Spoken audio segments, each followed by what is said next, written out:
Bismillahirrahmanirrahim. Assalamualaikum warahmatullahi wabarakatuh. Sahabat yang dirahmati oleh Allah Subhanahu wa taala, di sini saya akan menceritakan tentang Nyi Ageng Serang, Panglima Sakti Perang Jawa. Raden Ayu Serang atau lebih dikenal sebagai Nyi Ageng Serang dilahirkan di Desa Serang 40 km sebelah utara Surakarta dekat Purwodadi di pinggir Kali Serang sekitar tahun 1762. Nyi Ageng Serang adalah perempuan pejuang yang gigih berperang melawan penjajah di daerah Kulon Progo. Nama aslinya Raden Ajeng Kustia Wulaningsi Retno Edi. Ia putri bungsu Pangeran Nata Praja, penguasa Serang yang juga teman seperjuangan Pangeran Mangkubumi atau Hamengkubuwono pertama.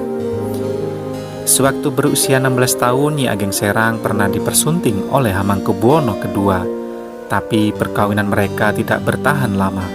Sang Raden Ayu lalu menikah lagi dengan Pangeran Serang pertama atau Pangeran Mutia Kusumo Wijoyo. Pasangan itu lantas mukim di Serang dekat Demak, daerah di kawasan pantai utara Jawa.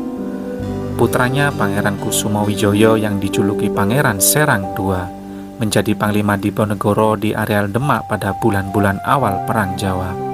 Dalam Perang Jawa, Nyi Ageng Serang ikut angkat senjata membantu putranya. Ia adalah ahli siasat dan strategi.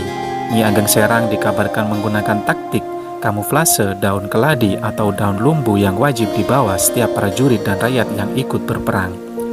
Dengan daun itu, Nyi Ageng Serang memerintahkan pasukannya untuk melindungi kepalanya dalam penyamaran, sehingga tampak seperti kebun tanaman keladi dari kejauhan.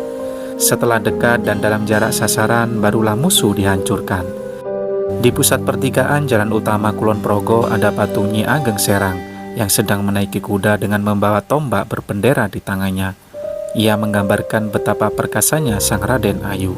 Ia merajalela dan membunuh musuh termasuk Ki Sambarjaya, si pengkhianat dengan senjatanya curdik dan selendangnya. Karena kesaktiannya oleh masyarakat Serang, sang Raden Ayu dijuluki Jayeng Sekar. Kemasyhurannya sebagai anggota keluarga Sunan Kalijaga yang dimuliakan itu, belum lagi kehidupannya sebagai seorang pejuang dan perempuan pertapa, memungkinkan Nyi Ageng Serang memberikan pengaruh penting pada penduduk daerah asalnya, Serang Demak. Bahkan lama setelah Perang Jawa resmi berakhir 28 Maret 1830. Setelah Raden Mas Papak menyerah, Nyi Ageng Serang hidup dalam pengawasan Belanda.